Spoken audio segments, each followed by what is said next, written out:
just go ahead here. But go ahead with whatever camera you can right now if you want. Yeah. We're going to get started here. The online is having a little bit of a difficulty, but you know, that happens, technical difficulties.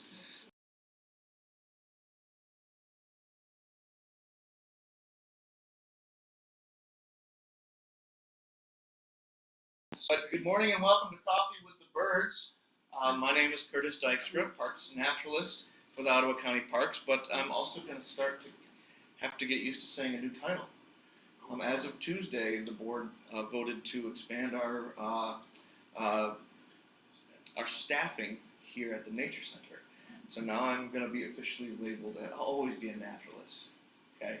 But I'm a program supervisor now, so I get a bump up, and so I'm really excited about that. I think my first official day is tomorrow because it's the new pay period. But really excited. There'll be another person.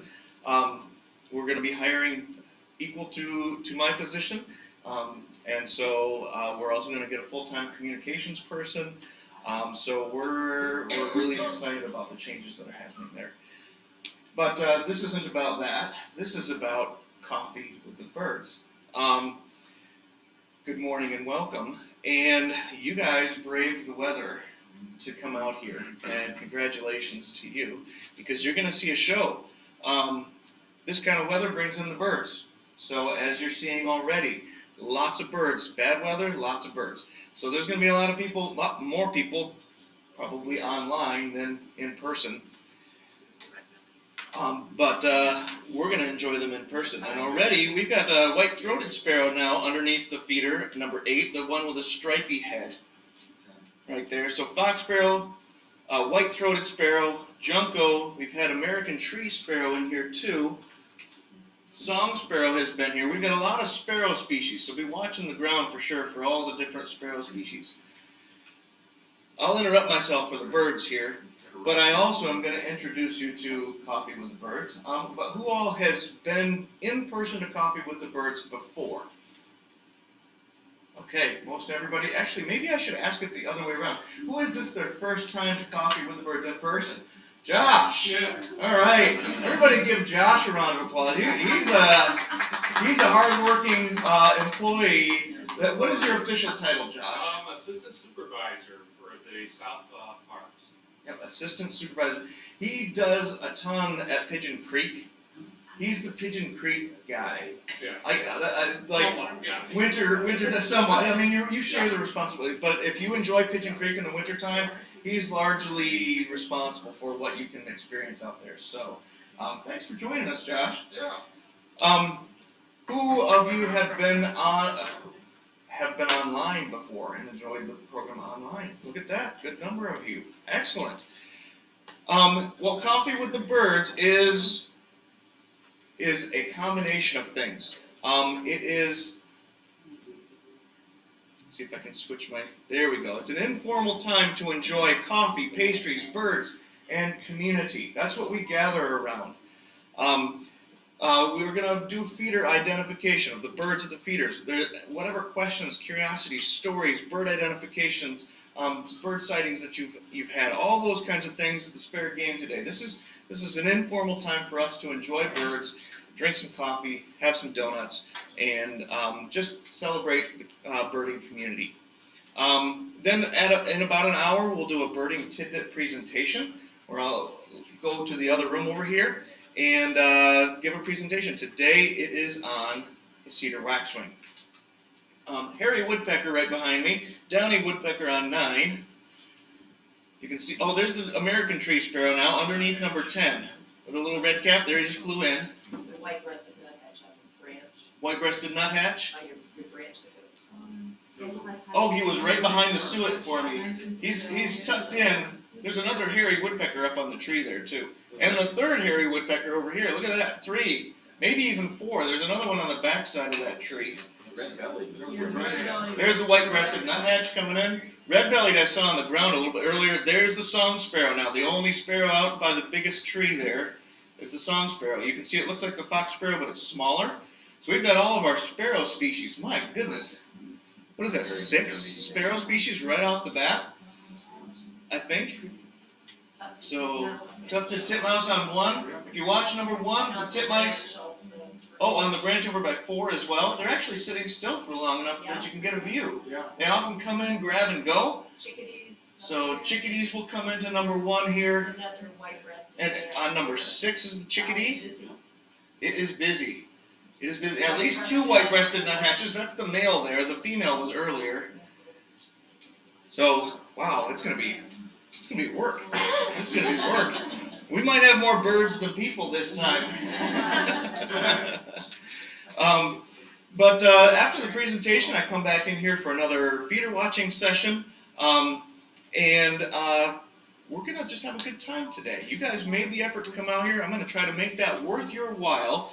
But I want to thank, before we continue on out here, I want to thank our sponsors. Washtenaw Islands Audubon Club has donated a significant amount of money to help with the feeders out here, feeding the birds. Okay, nope, go right ahead. You do what you need to do. Simpatico Coffee donates the coffee you're drinking. It's shade-grown coffee, so it is bird-friendly. It maintains the canopy in the tropics where it's grown. The Friends of Ottawa County Parks is providing all of the other hot drinks, like the cider and the hot chocolate. And DeBrine's Seed Store, we buy our seed from them, but then they also donate prizes. And we've got some really good prizes for you today. So I'm really excited to finish out the season. It's a mixed emotion, right? It's a celebration, but it's also a little bit of a, not till December again. But there's exciting things in the spring for us to look forward to. So let's watch some birds at the feeder. And are we live and audio online? You're live. This camera's on. That camera's on. Working on that one. Okay. It's being trouble. So I can welcome our online audience. Mhm. Good morning, online audience. We've had a little bit of technical difficulty. You know, everything was moving smoothly last evening when we were setting up and this morning when setting up, but just as soon as you press that go live button, the issues arise. So thanks for your patience. Glad you can join us. This is Coffee with the Birds. This is our final Coffee with the Birds for the 2022-2023 winter season. And I'm glad that you can join us. I'm imagining there's a few more people online today than normal, just because of the fact that the weather out there is pretty harsh. But we're seeing some great birds. We're working on the Zoom camera to see if we can't get that working again. We've got a lot of birds out at the feeder right now, about 6 species of sparrows. We've got 2 white-throated sparrows now underneath the feeder, a bunch of juncos. So that's 2 species. Let's see, American tree sparrow, fox sparrow, song sparrow. It was white-throated sparrow. I think there was 6 species of sparrows. So there's the tree sparrow over underneath number 3.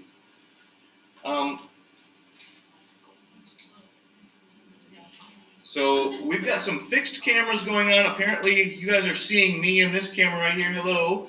And then we've got a fixed camera on number 1 over there. And if you want to actually switch that to number 4 so that there's some birds in it, you can. Some constant bird activity. That might be good. But we're going to quick identify everything else that's at the feeders right now. We got a bunch of goldfinches at number 4. They are also at number 3. You can see the males are changing. March is messy month for goldfinches. I think it's fun, but they get these bright yellow patches all over them. So can you pick them out? Some of them don't start right away, but there's the one on the bottom right of number 3. You can see a yellow patch coming in on the shoulder. There's a couple of them that have some really big bright white or bright yellow patches on their backs right now. On into April, they'll start to get their full plumage. At least by May, they should be fully yellow. But they're eating the sunflower seed, the sunflower hearts. Underneath them, we've got dark-eyed juncos. They're the charcoal black colored birds with the white bellies. And the American tree sparrows with them, with the little red cap, the gray breast with the little dark spot. Those 2 will be leaving us as the spring progresses. Spring is actually like just a few days away, so I'm going to say spring. March just feels like spring. So, but they're going to be leaving us probably by the end of another month or so. They'll get real sparse. And then we're getting a few that are joining them. There's a titmouse on one, but a few sparrow species are joining them. So those of you online, we've had song sparrow is still underneath the feeder over there. More juncos. I think we're kind of covering it. We had a bunch of hairy woodpecker, at least 3 hairy woodpeckers and a downy woodpecker, white-breasted nuthatches. It's pretty exciting here today. But I'm going to keep switching, turning around like this. But I want to hand it off to those of you online for comments and those of you in person too. If you have questions, bird sightings, questions about bird feeding or bird identification, whatever it is, something bird related that you'd like to bring up, please do that. We want to hear from you. Anybody want to ask any questions? Yeah. I had Carolina wren the other day. Are they common around here? The question is, Carolina wrens, are they common around here? It's a really good question. My answer is no, they're not common. They are uncommon, but Carolina wrens are increasing. As the winters are warming, they have been overwintering more often here, or showing up. They're actually they tend to be a resident species wherever they are. So I should say they tend to be creeping into the state of Michigan more and more. They're so pretty. They are. They have got a pretty song, a cheeseburger, cheeseburger, cheeseburger. That's how I was taught it and remembered it. I lived in North Carolina for a few years, and they're all over down there. And that was a fun one to teach the kids. Cheeseburger, cheeseburger. Some people like to say the chickadee says cheeseburger, and I can never say that because I always learned the Carolina wren was cheeseburger. So, but they're a little bit bigger than our house wren. They've got really nice reddish brown feathers with a white eye stripe and some tawny side feathers. Really pretty bird and very boisterous, very loud singer. I ran into one at Maplewood Park, which is a Georgetown Township park. Last two times I was walking there in the woods where the trail goes off, if you know the park, where the trail exits the roundabout of the lake and goes out toward Baldwin. That's where I hear it, right in that area, or along that pathway toward the road. What do we got? 4 hairy woodpeckers. Oh, look at this. We had downy, 2 hairies, a red belly, 3 hairies, and a red belly. Three woodpecker species at one time. There's the red bellied over on the number 4 feeder. I'm going to get him in the camera here just in case. Is the camera working? Should I get that one? We're just gonna give up on that one. Oh, really? It's not working. Oh, no. Yes. Okay. There's a cardinal over at number 8. And 2 cardinals, male and female, over at number 8. If you want to hook this one up to the, well, maybe don't. I don't know how much you want to experiment in the middle of it, but. Yeah. Morning dove just came in behind number 10 into the brush pile there. Was I answering the question yet? I always get interrupted by the birds. The wren question. Has anybody else seen Carolina wrens around, even this winter? Yeah. I know there's a reported one out in the Port Sheldon area. There's some down in Holland. I've seen some reports. So they're around, but they're not a dime a dozen. They're just a few around. I think the Graph Nature Center has had one pretty consistently too. So pretty neat, but that is one of the impacts that the warming temperatures are having on birds. Carolina wrens are one of those keystone or flag species that is increasing because of that. So, question? Yeah. I read an interesting wren tidbit that the male wren will come in for his territory and he'll stick little sticks and twigs in every possible nest site and then sing his heart out for the mate. And then the female comes in and then she chooses which one she likes the best. Yeah, wrens do have a habit of doing that.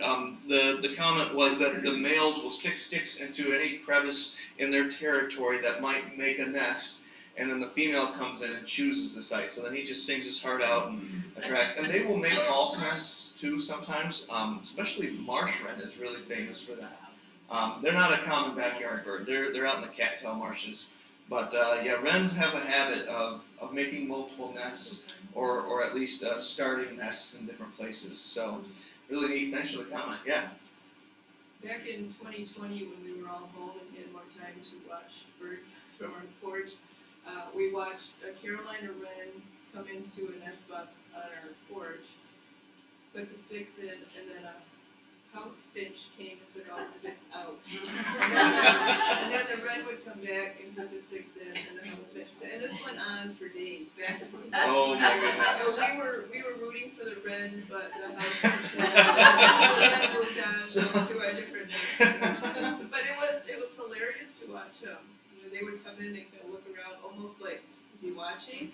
Take all their nest material out and put their own back in. So the story is that Carolina wren was building a nest. Where did you say it was? It was on your In porch? my backyard. In your backyard. And a house finch kept on dismantling Big. Really big out in the marsh. On the other side of the river. on the other side of the Where I'm river. sitting is directly below 9. It's black and white. I wonder if it's an eagle. I think it's an eagle. Up in the tree? Yeah. If you look between 6 and 7 It's- across the here. river, you'll see his white front. Directly to the left. Oh large my tree. goodness, yes, we've got a bald eagle for the Yeah. coffee with the birds. We sure do. There is a bald eagle perched across the river. Boy. You'll have to move more. Yeah, it's like, for me, it's right through that second big tree, Move over if you want. straight through number 7. But there's a bald eagle, a mature bald eagle sitting out there. That's hard to see.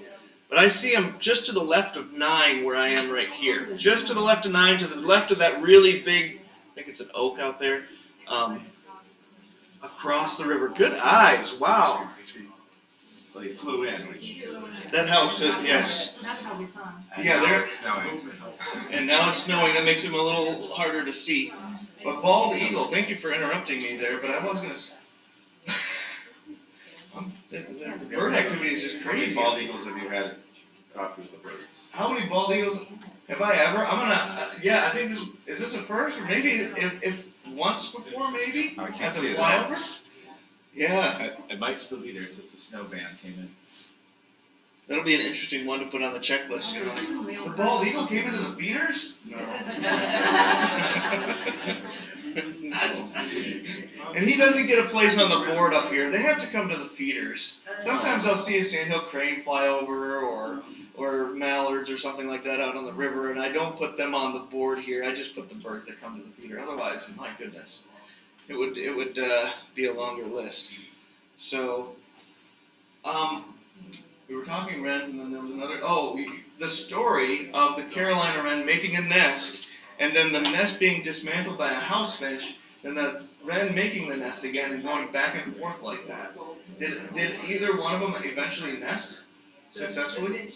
The finch did. The finch won. They hatched about, I think, 4. Okay. So, Carolina wrens are well known for making nests in odd places. Just about anywhere there's a little bit of a partial cavity they like. In North Carolina, they would nest in the top of the gas tank. We had big white gas tanks, and they would nest in the cap there. They'll nest in flower pots or wherever, in your garage. Pretty fun. Leslie the Bird Nerd, if you follow her on YouTube, she's got a nice video about Carolina wrens that came out just recently. So if you want to learn some more, you can go on Leslie the Bird Nerd. She's from Canada. She's a lot of fun. But you can check that video out. She does not have Carolina wrens where she is though. So, but she made a video about them with some help from some friends. So, okay, back to some of the bird excitement here. Again, tree sparrows on the ground, several of them. There's the song sparrow amongst them with the striped breast there, and the juncos again. Tree sparrow, juncos. I'm trying to see if there's anything new out there right now. Chickadees, the mourning doves have come in. Look at number 3. That bird is ahead of the game with its transition of plumage. Does that not look weird? That's the one I was telling you about. I've seen him around, and now you can see, look at all the yellow on him.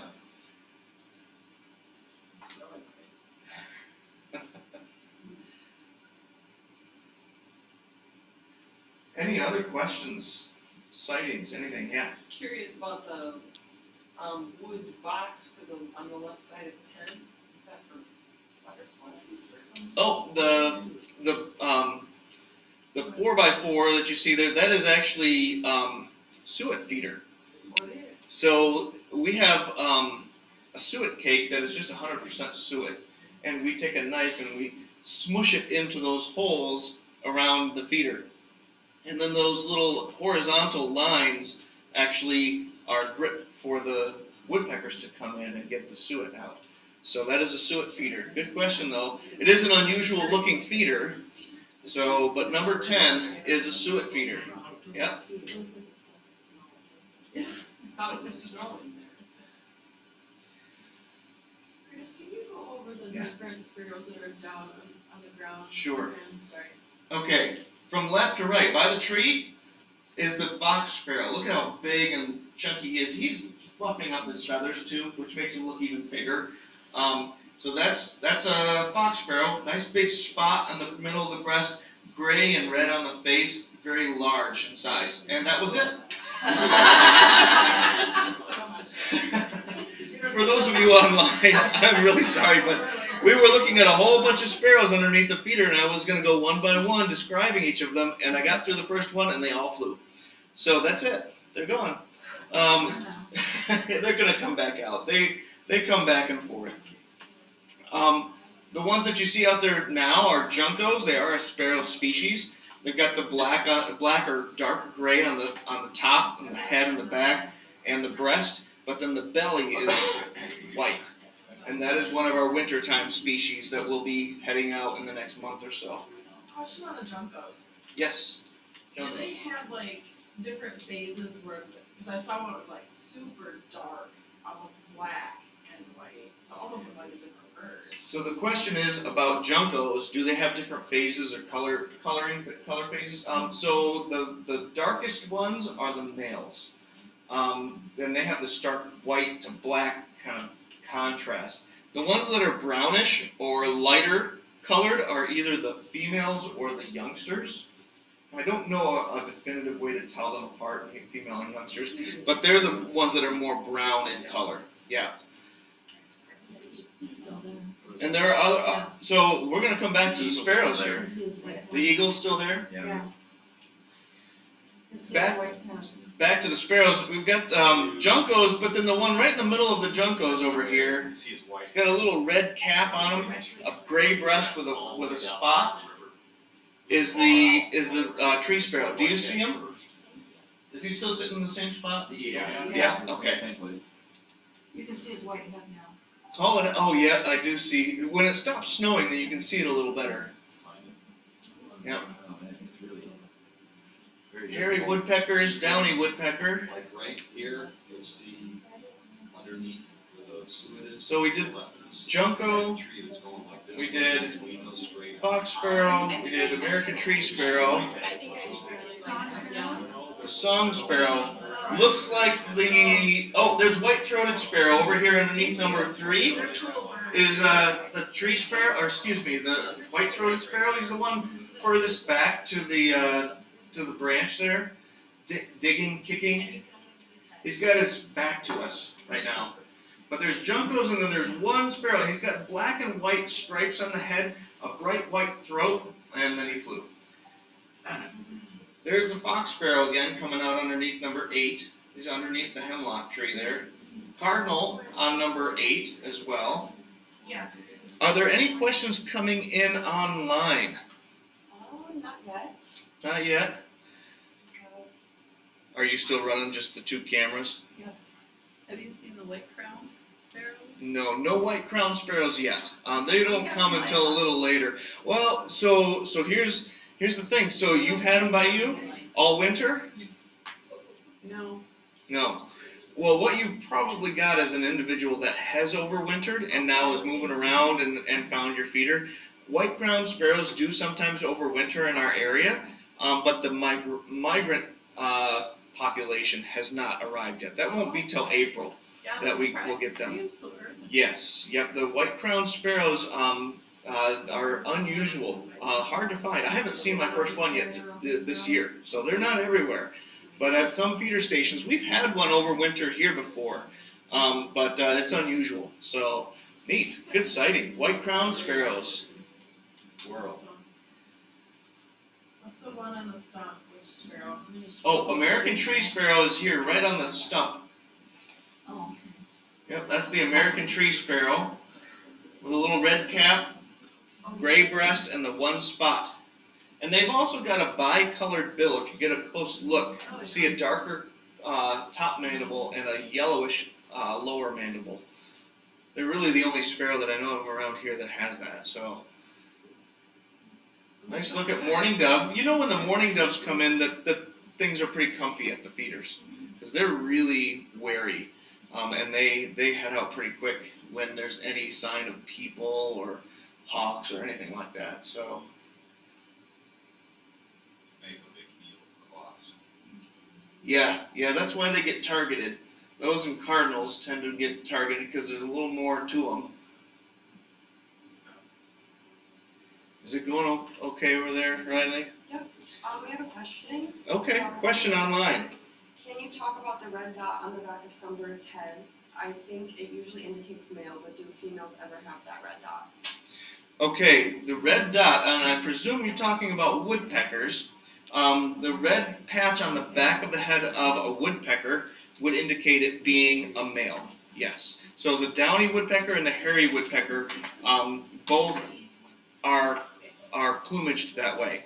Not every woodpecker is the same. So some female woodpeckers, like the red-bellied woodpecker, do actually have red on their head, but it is the downy and the hairy woodpecker.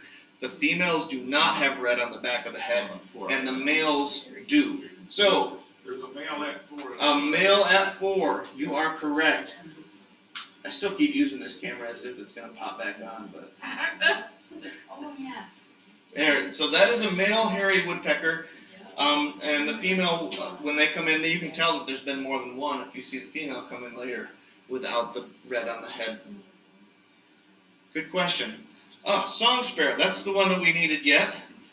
Just to the left of the mourning dove there, stripy breast with a spot right in the center, smaller than that fox sparrow that you saw, and doesn't have as much gray in it. It's a little more brownish colored, but they do have a reddish tinge to them, like the fox sparrow, so they can be confused. But look at the size of the bird. Small, yeah, the song sparrows are smaller. The song sparrows will stick around here. They're really common breeders in our area. In fact, they're on territory along the river here already. The fox sparrows do not breed here. They're just coming through in migration. The male cardinals are The fighting. cardinals are, yeah, they're getting territorial there. Yep, 2 cardinals on that feeder I think might make it tip, so that's why they're Yeah, they were vying for position. 2 male cardinals were fighting over number 8, which is the weighted feeder. Look at number 3 again. There's another really odd-looking goldfinch. Oh, and there's another. Oh, look at that fox sparrow. Where is it? On the ground? That's a really dark one. Is that the same one? It might be. It's really dark colored. He's the only sparrow sitting out there right now. Fox sparrow. By the cardinal. You can see he's almost cardinal size. That's a nice comparison there. Cardinal to fox sparrow. See how big he is now? Yeah, that's actually one of the species that I usually use for size comparison, just because we know cardinals to be really pretty big compared to sparrows, but this sparrow is nearly the size of a cardinal. Got a hairy on the suet feeder. Harry on the suet feeder over here, number 10. He's like, oh, nope, no, I'm not. Make me mine. Faking you out. So, what species and sex is this on feeder 5 right here? Male.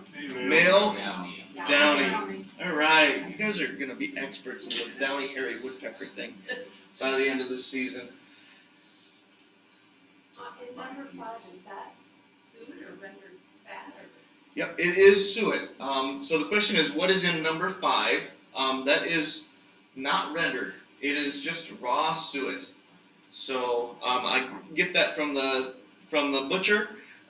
So I suggest that you, if you want some of that, you feed it in the wintertime when it's cold so it doesn't go bad. But the birds absolutely love it. And so ask your butcher if they've got suet for sale. But yeah, it works really well. I'll stop feeding it during the warm months, so yeah. Would the squirrels go for suet as much as the cakes? Yep, the question is, will squirrels go for the suet just as much as the cakes? Yes, they will go for suet, for sure. That won't help our squirrel problem. No, they like the fatty stuff too because they gotta stay warm in the winter. It's particularly important in the winter when they need fat on their bodies to stay warm, to generate energy for heat. So I have to ask, The female is hearing or downing, just lands on the cross branches of the road. the one up there on the Yep, above 10. or- above number 10, it looks like a female because I don't see any red on the back of the head. Yeah, Yep. Very good. Female downy. Male hairy right here. I have a question for all of you. Since the last coffee with the birds, what new bird have you seen return back to Michigan? Return back to Ottawa County or to West Michigan? I saw the same for the cranes in Hawk Preserve the other day. I don't know if they go away, but I never see them in the winter, so Yeah. I'm assuming they come back. And they do. So first sandhill crane sighting at Hoffma Preserve in Grand Haven. And I was gonna ask a question about that. Do all of them have that red on their head, or is that just the males? No, Because they- I'm having trouble, like, identifying what one's the male and who's female. Yeah, I don't know of a real great way to tell male and female. There's probably some detailed way, but they all do have red. Yeah. Okay. Yep. So new arrivals of sandhill cranes have arrived Redwing. since then. Red-winged blackbirds have arrived. Robins. So robins in large numbers came in at the end of February. We had I think it was the end of February or very first few days of March. There was a huge influx of robins back. So we've had them all winter, but then we got a mass migration of ones from further south coming up at that time. Starlings? Yeah, they do, but they move around a little bit more right now. So the starlings are on the move and they'll show up at your feeders. Why are they Yeah. here? How about bluebirds? Bluebirds, you've been seeing bluebirds now? Yeah, the bluebirds do stay just like the robins, but we get more of them as we go into the spring. So, yep, you can have them overwintering and coming into feeders, mealworms or suet or things like that. But typically, we'll get more of them as we move into spring. Yeah, but they flock up in the winter when they stay here. So then they'll spread out as spring progresses, and they're looking for territories. So you may not see them in your typical locations. Red-winged blackbirds. Yep, red-winged blackbirds have come back in full force for sure. The addresses had killdeer, rusty blackbird. Killdeer, rusty blackbird, Creepers. brown creepers, lots of them. So we get them overwintering, brown creepers, but they, again, the ones that winter further south are now joining the ones here, so you get a lot more of them. So brown creepers, probably kinglets too. The golden crown kinglets would be increasing now. What do we see? Red-breasted nuthatch. Red-breasted nuthatch. Oh, good. I missed him, but I trust you on that. Downy and hairy woodpecker right here, 2 males. Really good comparison. There's the song sparrow underneath number 8 again.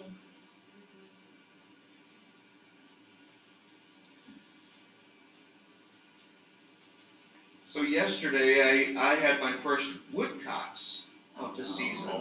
So, and that's a good segue into, we've got woodcock walks coming up. Friday night, the next 2 Friday nights, there are woodcock walks that you can sign up for. There's a registration and a small fee. But this, on the 24th, I believe, is here at Hemlock Crossing. And then the next Friday is at Grand River Park in Jenison. So sign up for that. If you've never seen a woodcock or seen them do their display, it's an evening program. I showed up, Upper Macatawa Natural Area is where I saw them last night. So they're at multiple different parks, but if you want a little program that gives you some information on the birds, goes out to their display areas to see them actually calling and spiraling into the air, and hopefully you get to see them even sitting on the ground, sign up for one of those programs.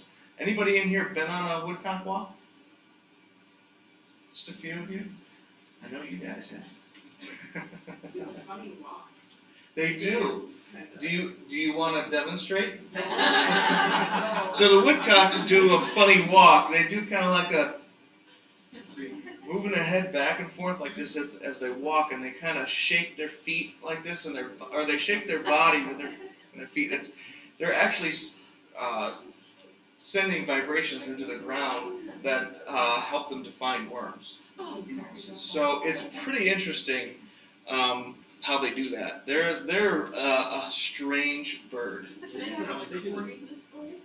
have a courting display, yes. What they do in the evening, the males come out into the open fields and they call from the ground, and they spiral up into the air and do a twittering song up into the air, 300 feet up in the air, spinning around, and then they come back down, and it's pretty fun to watch. So I recommend it. Do drumming too? Drumming? No, they don't do drumming. Is that the grouse? The grouse. Yeah. Grouse does drumming. The woodcock does a like that. So kind of a funny nasally peent call. Anything online? Lonnie said he had some brown-headed cowbirds back. Brown-headed cowbirds, yep. And then Whippoorwill said there have been 10 greater white-fronted geese at Windmill Island for at least a week. And they were still there yesterday. White-fronted geese. I thought you'd talk longer than that, Riley. Sorry. So, brown-headed cowbirds are back too. They're moving in, which love them or hate them, they're here. Yeah. And that's Carl and Judy Manning, by the way, the whippoorwill. Hi, Carl and Judy. Good. Thank you for reminding me of the greater white-fronted geese. There's been at least 10 of them at Window on the Waterfront, or I think they've been seen, correct me if I'm wrong in the chat, but at Windmill Island. If you go to the parking lot at Windmill Island in Holland, Yeah, there's a tower at the end of the parking lot that overlooks the marsh. That's where they've been seeing them. Is that That's where he confirmed? said he's. Okay, great. I actually was out a couple weeks ago at the beginning of March. I had a free day and went and what do I do with a free day? Go look at birds.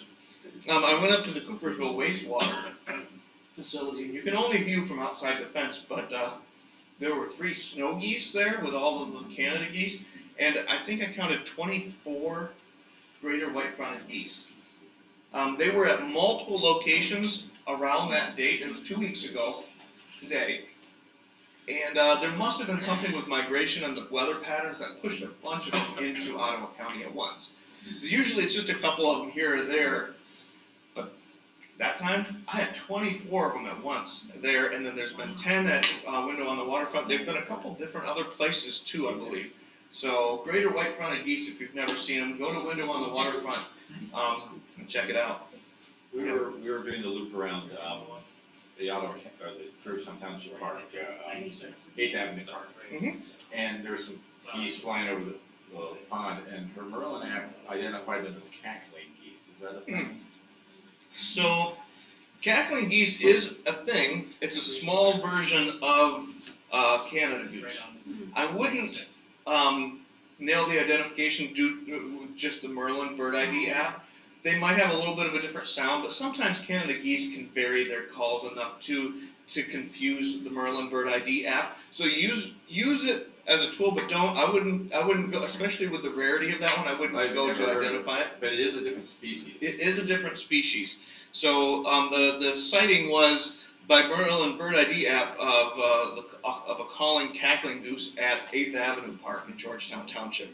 And it could have been but the I mean, it looks chances, like geese to me. yeah, you're gonna wanna confirm that with a sighting. There's a red dot next to it, which I think means it's not It's not common, not common at all, no, usually you gotta document that with, it'll say rare by it too.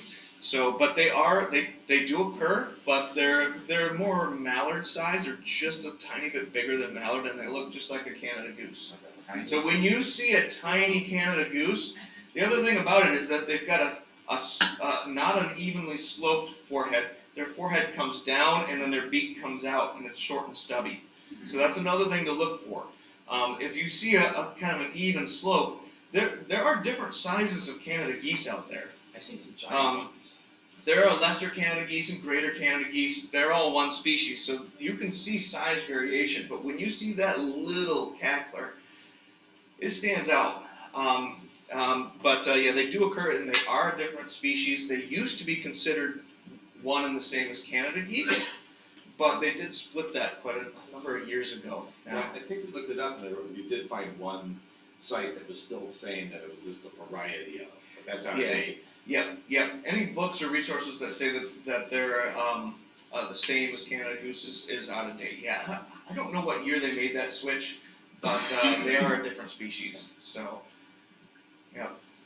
I did go to Window on the Waterfront last night. I didn't go to Windmill Island, but lots of gadwall, lots of northern shovelers, mallards, of course. I had some green-winged teal, still a couple of common mergansers. I'm trying to think what else. I know I'm forgetting something in there. I was also on Harbor Island the other day and had a couple of male wood ducks just swimming right by in the open. And I'm like, oh, that's a treat. And I had just given a wood duck program to some seniors in at a facility in Grand Haven. Just talking about wood ducks, and I go on a little tour of Harbor Island, and there they were. That was pretty neat. But that was in the rain, that rainy day. It was Thursday. I still went. It's a duck day. A couple weeks ago, I did see a whistling swan out at Potawatomi Bayou. A whistling swan at Potawatomi Bayou. So, tundra, or is that the tundra swan then? When you say whistling, I Yeah, assume it's the very long black. Oh, so that might be a trumpeter swan then. Oh, okay. Trumpeter swan. If they've got a long, evenly sloped bill with the eye, you can't differentiate from the black of the bill because it's so, the bill or the black is so big. So that's probably trumpeter swan. We do get both trumpeter and tundra swans coming through right now, so be careful with your identification. In fact, I've had both at the same time. Where was I? Window on the Waterfront, I think, or Windmill Island, one of those two places. But they come and go, so be careful. When you run into swans, make sure that, first of all, more than likely going to be a mute swan. But if it's not a mute swan and hasn't got a fully black bill, look at the bill shape, look at the eye. If the eye actually is a circular shape that you can actually see, that's going to be a tundra swan. They usually have a little yellow at the base of the eye by the bill. If the eye is pretty much hidden by the black, so you can't really see it as a round object, and it has a really evenly sloped bill, long black bill, that's trumpeter swan. I was driving by, so it was a drive-by sighting where you're like slowing down and trying to look and. Yeah, drive-by sighting on that one, you're gonna want to stop. Yeah, neat. Anything online? I'd like to check back in here. We have a hi from Laura in Oklahoma. Oh, you know what? Hi, Laura. I got something right here. I am honored to have your autograph on your article sent to me and personally delivered by your mom, so thank you. From Laura's from Oklahoma, and Paula is right here, so say hi, Mom. Mom, say hi. But I got this hand delivered from Paula, signed by Laura. It is an article about her, and it's called Bird Enthusiasts Looking for New Members to Join Them in the Wild. She is building birding community in Oklahoma. I should send this link out if I haven't already. It's awesome to see the connections to other places, and I'm really excited for what you're doing there. I love the article. I hope that you gain some momentum with your birding community there in Oklahoma, and keep sending pictures of you with cute saw-whet owls, okay? She banned saw-whet owls in Oklahoma, so really neat. So thank you for sharing. Lots of fun. What was, yes? Do eastern meadowlarks stick around all year? 'Cause I did see one last week. Eastern meadowlarks is the question. Eastern meadowlarks do not stick around all year long. We've got just the first ones arriving back to our area this month, usually by the end of the month, but a few do show up early. On the 5th of March. Yeah, usually there's a few that show up early, but their numbers are going to increase at the end of the month. So eastern meadowlarks should be on the increase as things warm up, but they typically don't overwinter. And did Laura have anything other? I kind of jumped to the article. What did she just saying hi, or did she have a question too? Well, she said hi, Mom, now. But then we also have someone else that had 10 canvasback on Lake Nakatawa. Oh, 10 canvasback on Lake Macatawa. I'm assuming that's at Chippewa Point. I saw one at Chippewa Point not long ago too. If you're familiar with that, on your way out to Holland State Park, you take a left-hand turn on, I think it's Chippewa Drive. It takes you out to a point. And there's a little turnaround there. You can get out and scan the ducks all east to west and south. Like, it's a nice panorama of the lake. And there's usually good ducks out there, and canvasbacks have been out at that spot. So that's a good spot to check. Thank you for the reminder. Curtis, I have a hawk question. Sure.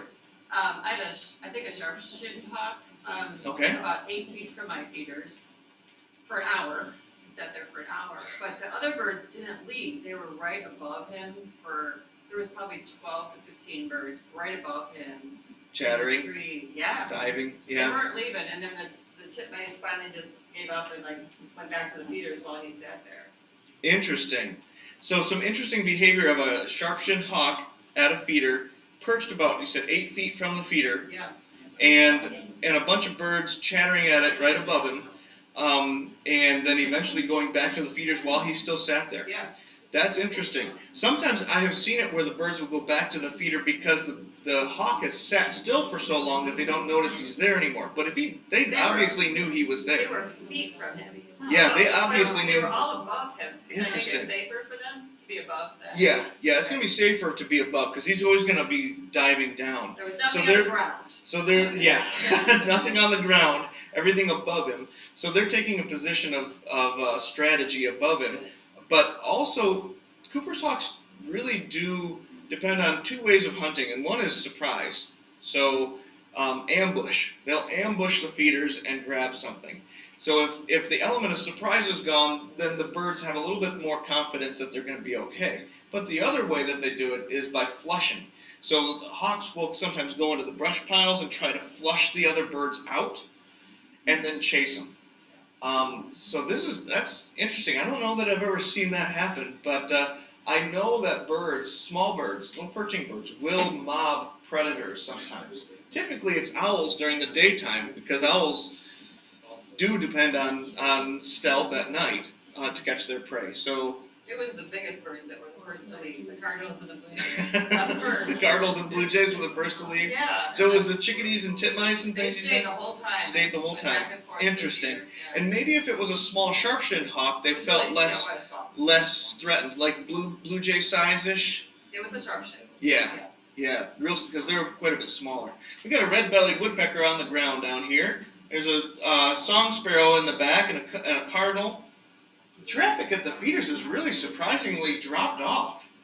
I keep kind of turning around. There's nothing new. You got a brown creeper? Yeah, he's on that really thick tree behind 9 going up. Behind 9, the really thick tree, way in the back there, the really big one? Yeah, the one we used to locate the eagle, he's on the middle trunk going up quite a bit now. So he's past where it splits. Yeah, so he's on like the middle. He's almost getting up to the. Oh, he's right by the second split of the middle trunk. So that really big tree that splits into three, follow the middle trunk up, and where it splits again, he's going up the left side there, I think. I can't even see it. Oh yeah, he's going up that second left split. I did catch him. Good spot. Hey, we got some eagle eyes in here. Spotting eagles and brown creepers. Wow. So yeah, if you, that biggest tree straight out here, the middle trunk where it splits, keep going way up. It splits again and kind of leans out to the right. Follow the left up, and there's that dead branch off to the left. That's the last place I saw him. Brown creeper. Excellent. Curtis? Just Yeah. so you know, it's 10:23. It's 10:23. My goodness, time is flying. We'll take one more question, then I'm going to need to transition into the other room. And here's what's going to go on. I'll take another question, but we're going to carry the live stream into the other room. So the live stream is going to continue while I give the presentation. So we haven't done that before. So I'm going to need to make sure that I go pretty much straight over into there so that we can start that up and things. So extra questions and things we're going to have to try to take care of before, so that I can transition pretty quickly over there to start that, so that we don't let our online crowd wait too long with the elevator music, you know. So, what's that? Oh, the birdwalk schedule. You know, I don't have that right. I do have it, but I don't have it. Out there. There's a paper. Oh, yes, thank you. A flyer. Riley printed out a flyer of the bird walks. So the bald eagle walks, April 16, 23, and 14. We've got the program on the 16th, and then the walk on the 23rd and May 14th. And then bird walks. So pick up your sheets out there and join us for the spring, because we end this in March, but guess what we start in April? Bird walks. So lots of birding April and May, and even into June. June 10th, we've got a grassland birding event again at the J.H. Campbell Generating Facility. So that was a real fun one. Would love for you to join on that. So pick up information on the bird walks coming up. And you had a question? Well, I wanted to say Oh, that and I'll take both of yours. Yep, nope, we'll go here first. That's fine. that same hawk behavior I had in my yard this winter with a red shoulder. He sat in a tree and all the little birds went to him from the feeder as if he weren't even there. So same behavior with a red-shouldered hawk, sitting in the tree with the birds mobbing him. Element of surprise gone. I think that they just and numbers and confusion. He didn't even seem to look like he was looking at him. He was just sitting in the tree and they He's were kind of coming ignoring him. in and out of the feeders and as if they didn't know Yeah. each other existed. And red-shouldered hawks will catch birds at feeders, but not nearly as often as a Cooper's hawk. So red-shoulder will do other food like rodents and things. So interesting. Thank you. And yes. Yeah, so I heard a bird the other day in a tree. I didn't see it, but it sounded just like a creaky door. And of course it got away before I could like merle an idea, but we were looking at birds after I heard it. And I think it was like a grackle, but I'm not That's, for sure. yep. It sounds like, I think it sounds like, so the sound of a squeaking door was heard, coming from a bird, didn't have time to identify it. Yes, grackle is almost certainly what it is. We've got grackles back along with the red-winged blackbirds now, and their call, it sounds like that squeaky door on your summer cottage. You know, that like that. I don't know, I can't do it very well, but yes, they do sound like a squeaky door. So grackle. And I actually got an identification picture over email recently of a grackle, and somebody was saying, what is this? But it was taken in the sunlight, and if you've ever seen a grackle in the sunlight, it looks like an entirely different bird. It's got iridescent bronze and greenish and purple, and it's really pretty. And so I think it confuses people when they see it in the sunlight, like, what is this bird? It's a grackle? What? Looks like an oil spill. Yeah, it looks like an oil spill. There you go. That's one way to put it. So, excellent. Well, we're going to wrap up our feeder watching session here for now, and we're going to transition into the great room for the birding tidbit presentation. Those of you online, stay with us. We're going to be using this camera for that, so that should hopefully work. we're gonna put you to, I don't know if we actually have elevator music, but we're gonna have a standby for you. But thank you for joining us for the birding section. If you are leaving us for the presentation, thank you for joining, and hope to see you again next season. But I hope that you do stick around for a presentation on Cedar Waxwings, which was our Bird of the Year photo contest winner. And I think Mike is here too. So our photographer is here. So excellent. All right, thank you. We'll see you in a few minutes, and I'm going to transition to the great room. So here's my bald eagle picture. Proof. I don't know. Bald I eagle. don't call it proof. It's a big white dot. Was he still out there? Yeah, it's still there. You want to see him? You have to get over to where she is. You won't, he's behind the trees from where you are. Stand right in front of me. See the big tree behind number 9? Move over to the right. Like the minute we went live, every single camera actually turned off, and I had to like reconnect them all. I'm a little, thrown off. There was a setup for that because everything went smoothly until then. Nathan's posed in there for 45 minutes now. Stand right. Yes, stand Look, by. see where the number 9 is? On the, just to the left of that, on the up, left of that big tree. On the side of the road.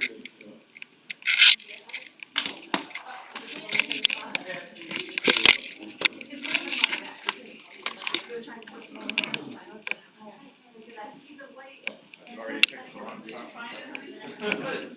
Don't take mine.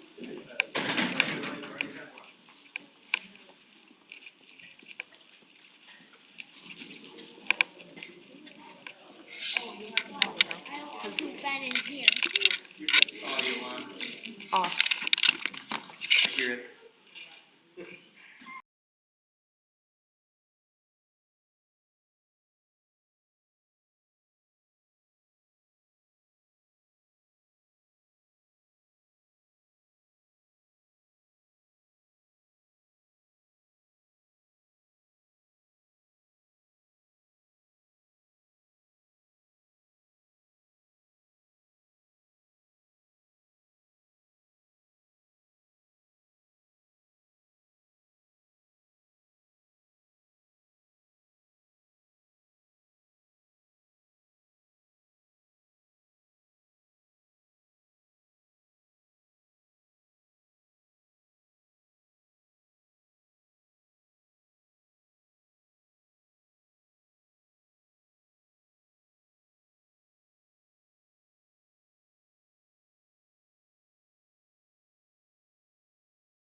3.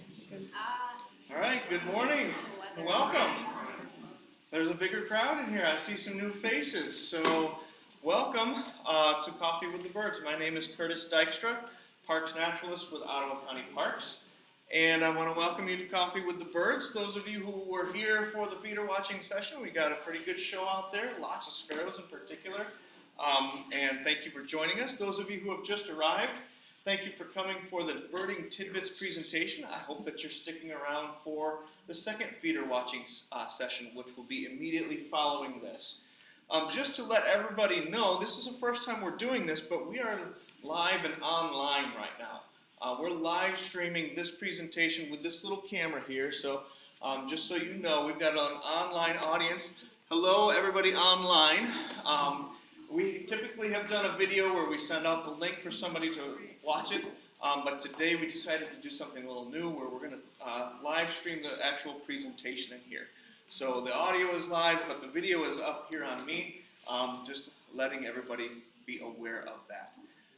This is the Birding Tidbits presentation portion of Coffee with the Birds, and I'm going to dive right into it because I fear that I've got more than I bargained for when I started looking into the Cedar Waxwing.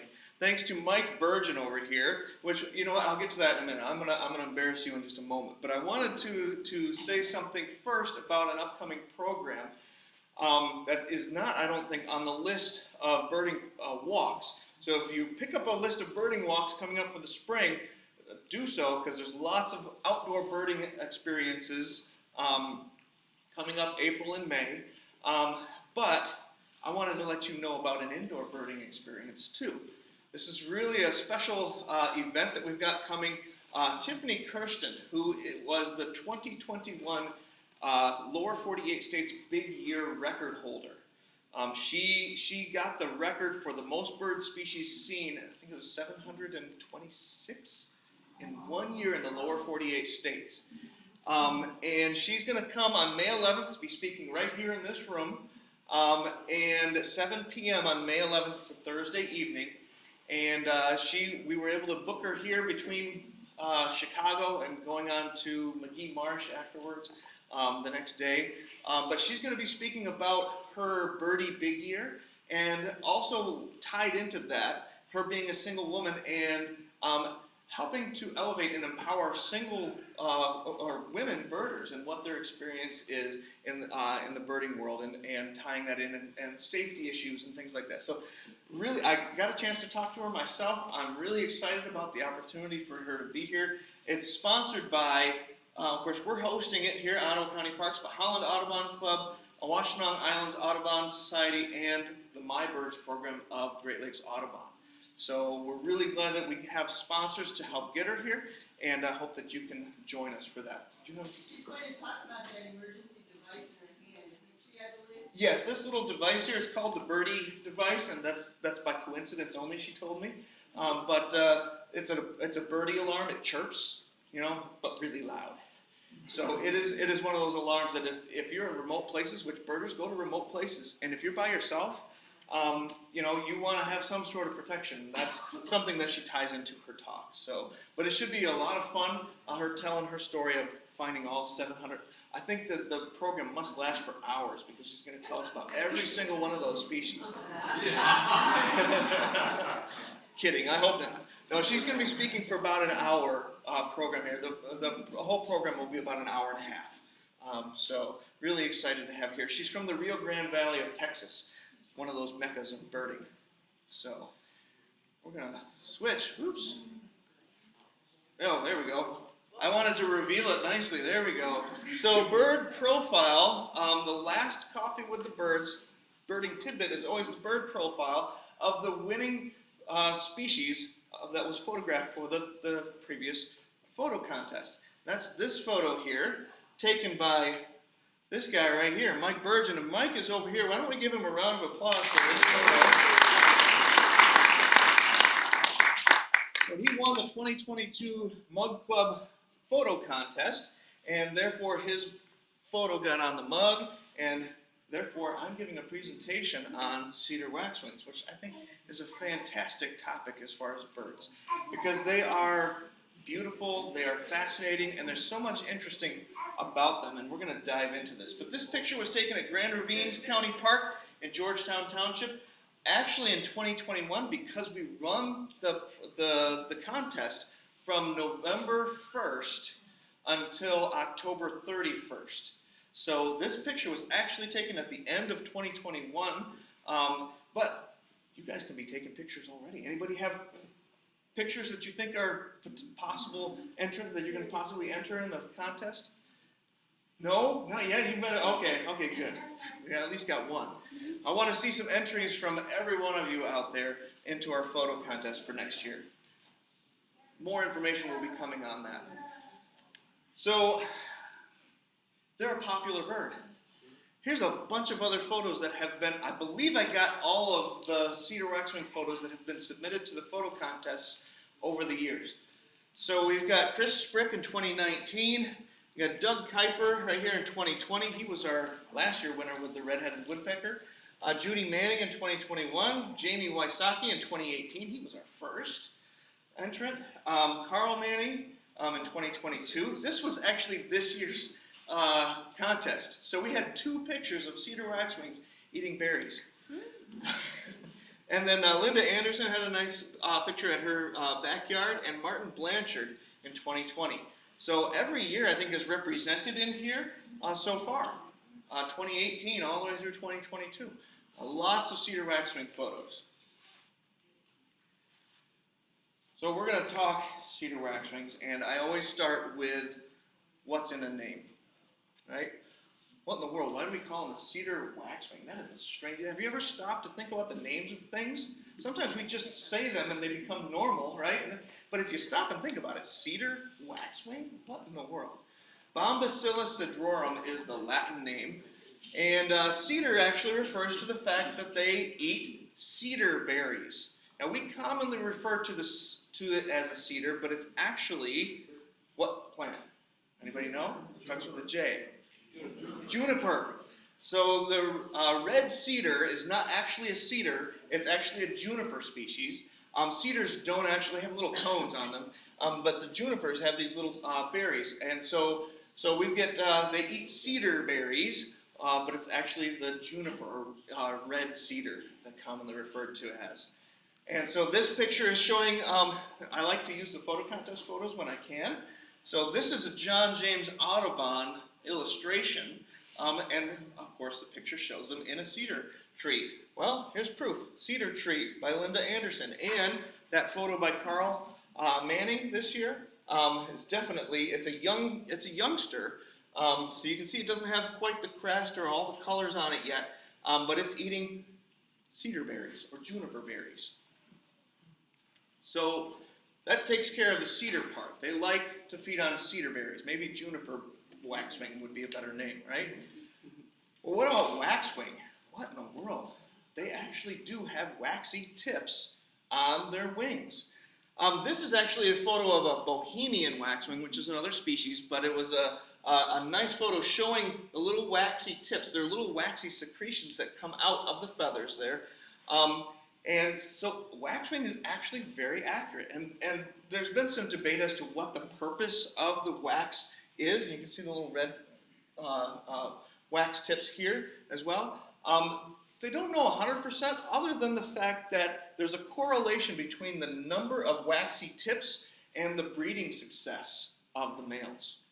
So the males with more red tips, they get the gal. So it's been proven that there's a correlation there.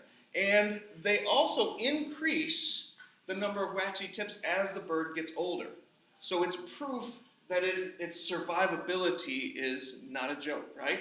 If he's got, I want to say it was up to 5 is a youngster, is a younger bird, but if you get over 5 and up to 9, then you're talking a really good, strong male that is likely to be the breeder. So take a look through the next Cedar Waxwing flock and see if you can pick out which ones, see if you can pick out the hierarchy, right?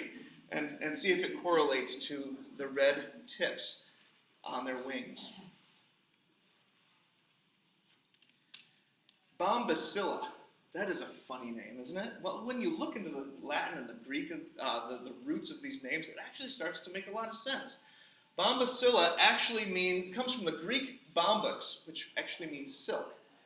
And cilia, or cilia, if you've ever studied science, you know the cilia refers to a tail, right? So silky tail is literally the meaning of bombacilla. And that refers to the fact that, and the detail in this photo shows just how silky they really are, especially on the tail, but really all over the plumage of the bird. They just look super silky. And so it's referring to that. I think it's a perfect name, Bombacilla cedrarum. Now what do you hear already in the name cedrarum? Cedar. Cedar, and it literally means of the cedars. So cedar waxwing is a silky bird, silky-tailed bird of the cedars.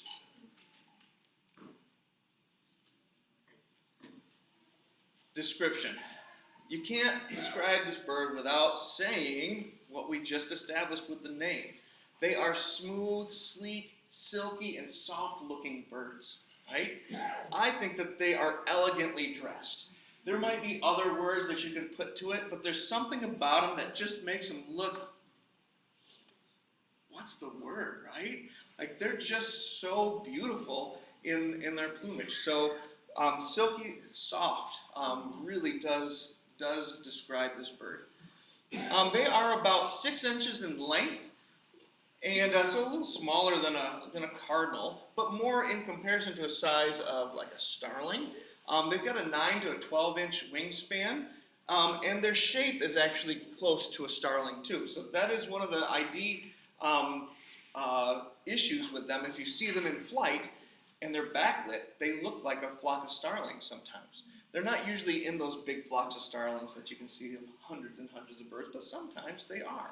So look twice next time you see the flock and see if it's not cedar waxwings instead. And their colors. Blue-gray wingtips. And I think, Mike, your photo captured it better than I've seen most other photos capture that. Blue-gray, kind of a denim blue to the wing. The yellow tip on the tail. The tan head, back, and breast. I've got the front picture here. Doug Kuiper took this picture. And I got the front side of the bird.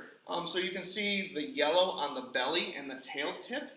They've got this beautiful black, sleek-looking mask and the red feather tips, which are actually hidden in this bird. And the crest, like a cardinal crest. They don't raise it quite as high as a cardinal, though. This is a pretty raised crest for a cedar waxwing, but they do have the crest.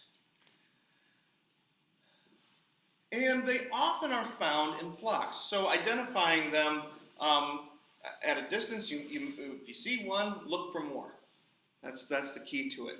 If you see one, look for more. They oftentimes are so hidden in the branches you don't realize that there's so many of them. You'll see one, oh, look at that, and then you'll get the binoculars up, and oh, wait, there's 5 more. So they often are in flocks, so be on the lookout for them together, especially in the wintertime. So we're going to do a little bit of sound testing here in the room. Because this is one of the birds that when people start to lose their hearing, this is one of the first to go. Because it's a very high-pitched sound. It only does high-pitched notes, and it's got this C call. See if you can hear it. It's piercing. Pretty loud. If your ears can pick it up, it kind of jerks you awake, right? Very high-pitched. And trills. So it's high-pitched trills as well. So these are like multiple notes in a row, but it's all high-pitched. And this is their song. You say, that's kind of strange. Well, I've got a description by John James Audubon that's kind of fun. Okay? It's a beautiful bird, but without any song, even during the breeding season. having only a note which it uses for the purpose of calling or rallying others of its species. This note is feeble, feeble, love it, and as it were lisping, yet perfectly effectual, for when uttered one in a flock within hearing of another party, the latter usually check their flight and alight pell-mell on the same tree. So he says it's effective to calling the rest of them into a location, but it's not much of a song.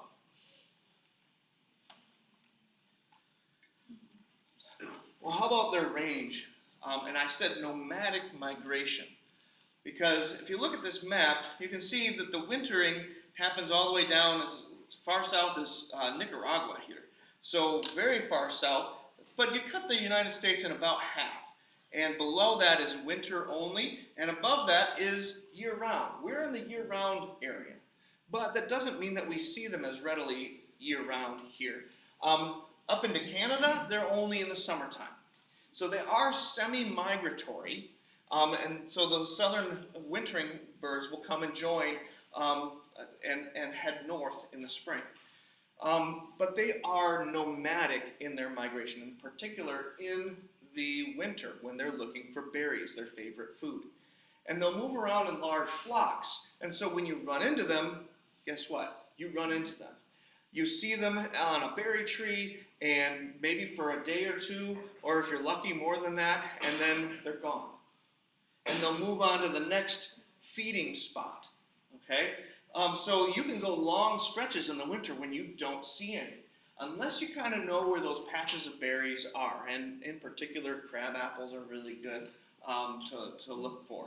And I'll give you some more species in a little bit. During the spring, then they'll spread out a little bit more, although they are somewhat of a flocking species even in the nesting season. Their territories don't need to be real big because they are such a berry-dependent species, even in the breeding season. They tend to hang out where the berries are, and so they can tolerate each other even in the breeding season in closer proximity. So they usually are in a somewhat of a flock, but in the wintertime, much larger flocks. When they do spread out in the springtime, then you'll see them more evenly spread across the landscape. Right now, they're still in flocks. So let's compare that to its counterpart from the north, the Bohemian waxwing. The Bohemian waxwing is a wintering species in our area. Now, I say in our area, it's actually a really rare bird to see in Ottawa County. Typically, you have to go up to the Upper Peninsula to have any luck finding them. So they nest way up into Canada and Alaska. And only rarely, and I think it was 2013, am I right? Those of you who were birding at that time, when we had an invasion of Bohemian waxwings that came down into Ottawa County. I believe it was 2013 because that was actually the year that I started working here. I've been here 10 years now. And I remember starting work here, and I'm like, I got to start my Ottawa County list. I moved well, I had been living in Kent County. So I got to start my Ottawa County list. And so I went down to Holland, downtown Holland, in the crabapple trees next to the Pizza Hut. And there I was, standing on the sidewalk. Great birding location. Great birding location, right? Like, that's right. Sometimes you run into these things in the oddest of places. And guess where I ran into them just on Thursday? No, yesterday morning. Excuse me, yesterday morning. I was at the Fillmore Complex for some meetings. Walking into the front of the building, there they were. And I have proof of that later in this program. The Bohemian. No, not Bohemian. Excuse me, the Cedar waxwings. Here, not Bohemian. I skipped. All right, Cedar wax. No, you caught me. You caught me. Cedar waxwings, not Bohemians. There was a Bohemian, I think, seen earlier this season in Ottawa County, just one, and nobody ever found it again. But typically, we don't find them here in Ottawa County. It's been 10 years since we've had an influx of them in our area. They don't eat berries, Curtis, is that what I'm hearing? So I'll get to it. Yep. So here's a picture that I took in 2021 in Fairbanks, Alaska, right here. It was June, and I got to see a Bohemian waxwing. I thought, this is monumental. And there I was, at a park in Fairbanks, and that was actually considered a pretty good sighting too at the time. So And the difference between the Bohemian on the left and the Cedar on the right. The Bohemian is larger and rounder. So when you see a big flock of cedar waxwings, you're going to want to pick through it and see if you can find the Bohemian, because that's where they usually hang out, is with these large flocks of cedar waxwings when they come to our area. Larger, rounder. You can see it's like a baseball, right? This guy, not so much. It's longer, sleeker. They've got a gray breast instead of a yellowish brown breast. Okay? Rusty under the tail. This is a really good identifier because you're often looking up at them. If you can see that dark, rusty undertail compared to the white here, that's for sure. You're gonna say that's a Bohemian. But look at the wings too. Oh, rusty on the face too. That's right. They've got a little rusty on the face. It's more gray with rusty, and this is more brown. And then look at the white and yellow wing markings. We've only got red on the cedar waxwing. They've got red here as well, but they've got white wing bars and yellow too. So see if you can find one. And this is where you would want to look for them in the breeding season. Open mixed woodlands and forest edges, streams and rivers. Really, their habitat is varied, and it really depends. So they don't only live there, they'll live in old overgrown fields. They'll live in suburban streets, and urban and suburban areas along streets, parks, yards, wherever there are fruiting trees and shrubs available. And typically they like water too. And the reason they like water is for hawking insects in the summertime. So they do eat more than just berries. But yeah, these trees, and when they're flowering too, take a look at them, because they don't only eat the berries, they also eat the flowers when they flower. So in the winter, they like eastern cedar, or eastern red cedar, or juniper. They like winterberry, which is Michigan holly, a native. The N stands for native. The E stands for exotic or invasive. And so just be aware that there are some invasives. Don't go planting exotic and invasive species in your yard. Choose the native ones. Mountain ash, honeysuckle. There's a lot of honeysuckle out there, and it's mostly the invasive, exotic species of honeysuckle. There are some native species of honeysuckle, though, so just be aware. Crab apples are also really popular to be planted in cities and neighborhoods, and they love eating those. They're not considered invasive, but they are exotic. Hawthorn, there's both exotic and native species, and autumn olive. It is not a native species. It is an absolute invasive menace. But most state land, the hunting land, has been planted in autumn olive. That was something the DNR did years ago, not realizing what impact it was going to have. It was a great species that was going to provide food for wildlife, and it did. But the thing is, the value of the food to the wildlife is kind of like feeding candy to your kids and just candy. It didn't have nutritional value. It was attractive, right? Your kids love candy. But autumn olive really attracts the cedar waxwings. So if you know where there's a lot of autumn olive, you could find some cedar waxwings.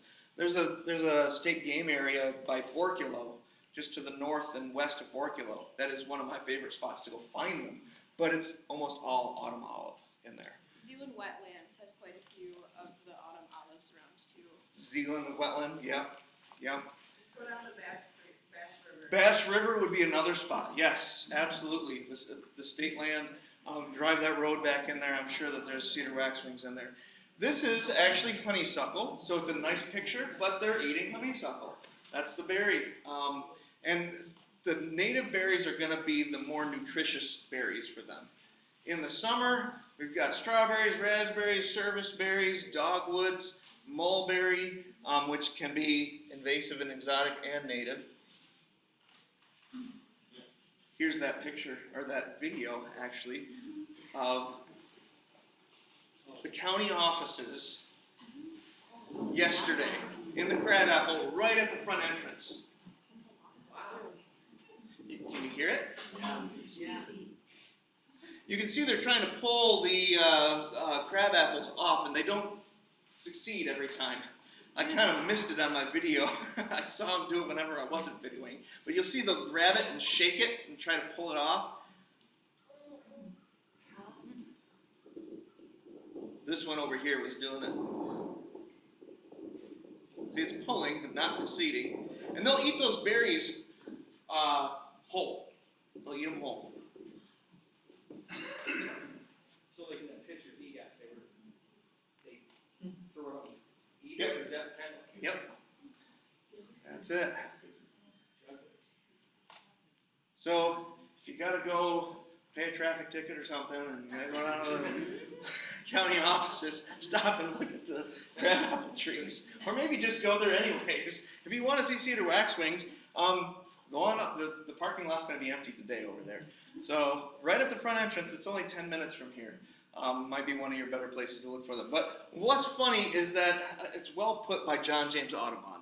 Because they eat berries, and because berries ferment through the season, especially as it gets warmer in the spring, the appetite of the cedar bird, or cedar waxwing, is of so extraordinary a nature as to prompt it to devour every fruit or berry that comes in its way. In this manner, they gorge themselves to such excess that sometimes to be unable to fly. Why are they unable to fly? They're inebriated. They're drunk. And suffer themselves to be taken by the hand. In other words, like you can come up and you can pick them up. They're drunk and laying on the ground. Okay? Indeed, I have seen some which, although wounded and confined in a cage, have eaten of apples until suffocation deprived them of life in the course of a few days. So they are voracious eaters. There are cases where birds will actually eat so much and fill themselves so much that they will choke themselves to death. So, there you go, in the words of John James Audubon. Has anybody ever seen drunk cedar waxwings? Comical, yeah. And when that happens, they'll run into windows and things too, so there's other dangers that they run into when they get drunk. What else do they eat? Flowers on fruiting trees, like these apple blossoms, these willow blossoms. I took this picture at Paw Park in the spring. They'll eat insects too. This is a fun description here. I know I'm going to go a little bit over here, but they are excellent flycatchers also, spending much of their time in the pursuit of winged insects. This is by way of dessert and is not managed with the vivacity or suddenness of true flycatchers. So if you know birds and you know flycatchers, they're specialized in catching insects. They dart out, catch a fly, and come back. They're really good at it. They're just saying they're not quite as sudden as true flycatchers. They start from branches and give chase to the insects, ascending after them for a few yards or moving horizontally toward them, perhaps rather farther than when ascending. As soon as the prey is secured, returning to the spot. So they catch it and they return to their branch. So very much like flycatchers. Where they continue watching with slow motions of the head. Towards evening, this amusement is carried on for half an hour or an hour at a time and is continued long at the approach of autumn, the berries then becoming scarcer. So when there's berries that are scarce in the middle of summer, on toward autumn, before the ripening of the winter berries, then they'll eat insects. And they'll hawk them over rivers and things. So the Grand River is actually a really good place to look for them hawking for insects. Nesting, real quick, they are late nesters, midsummer. They do a courtship display where they pass food, an insect, or a berry back and forth to each other, and eventually the female will eat it. But they pass that back and forth.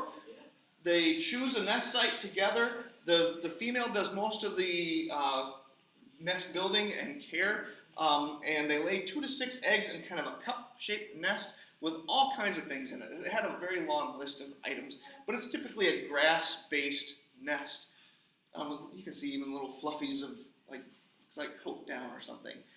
They incubate their eggs for 2 weeks, and after they hatch, they are in the nest for another 2 to 3 weeks until fledging. And what's interesting, once they fledge, then the parents will care for them for a few more weeks and things before they're off on their own. But cowbirds are a brood parasite. That means that they lay their eggs in other birds' nests and hope that that other bird will take care of them and actually raise them. And they actually outcompete the native species that's in the nest. Well, joke's on them if they lay their egg in a cedar waxwing nest, because they don't, this is the cowbird. Cowbird doesn't do well with a berry only or high berry content diet. Their development is more needy of the protein in insects and things. And not that they don't feed any insects to their young, but the high berry diet will actually do the cowbird in. So they are not known to succeed in a cedar waxwing nest. Finding and attracting, we're going to wrap this up. Here's the entrance to the county offices. This is the tree they were in, so just so you know. Basically, berry trees. I already mentioned state game areas. Flowering trees in spring, like the apple blossoms and things, good places to look. Rivers and lakes in the summer for hawking insects and things. They can really be anywhere. They're very nomadic, so it's hard to say, just go here and you'll see them. Because I could tell you, go to see them at the county offices and they're not going to be there today. I mean, who knows? There were lots of berries left on those trees, though. I'll tell you what, lots of berries left. You look at them all. Lots of berries. So a good chance that they're still around. And we're going to end on this. There's a lot of mention of cedar waxwing and culture, and this is kind of a fun way to end the program, Waxwings by Robert Francis. 4 Tao philosophers as cedar waxwings chat on a February berry bush in sun, and I am one. Such merriment and such sobriety, the small wild fruit on the tall stalk, was this not always my true style? Above an elegance of snow, beneath a silky blue sky, a brotherhood of 4 birds, can you mistake us? Beauty of them, they're unmistakable birds. To sun, to feast, and to converse, and all together, for this I have abandoned all my other lives. Isn't it a good life to be a cedar waxwing? Food and merriment in the sun, to feast and converse together, which they do.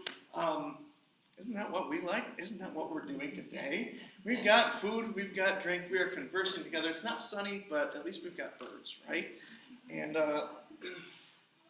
with that, I'm going to draw this to a conclusion. Are there any quick questions before we move on to prizes? No? Everybody wants the prizes. Okay. So I want to thank you for joining me for Birding Tidbits. Let's do the...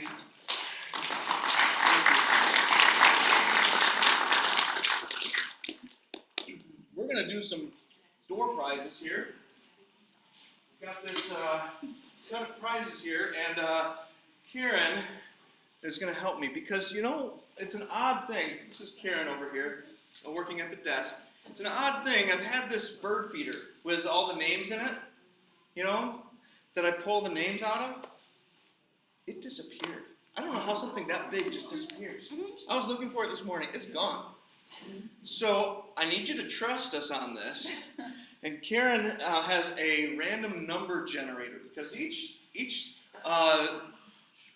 one that was sold, each membership that was sold has a number by it. And we've got them all numbered on a sheet she's got right there. And how about I hold the sheet and you generate some numbers. We're going to give away, first of all, give me 2 numbers, and we're going to do these for people in the audience here today. Let us know if you're in the audience. All right, so the first number, 72. 72 is Linda Dobersberger. Is she here? You know what? I think we're gonna have to. We've got enough prizes. We need to keep moving along. Okay. Linda, can we remember Linda Dobersberger? Yeah. Can you write that down? Number 7. Or write the number down. 72. I don't have a pen on me. Next one's 58. 58 is Shelley Durso. Shelley Durso. Nobody here yet. Uh-oh. We got a bag of seed. 43. 43, Kelly Rice. She's not here. I don't know who Kelly is.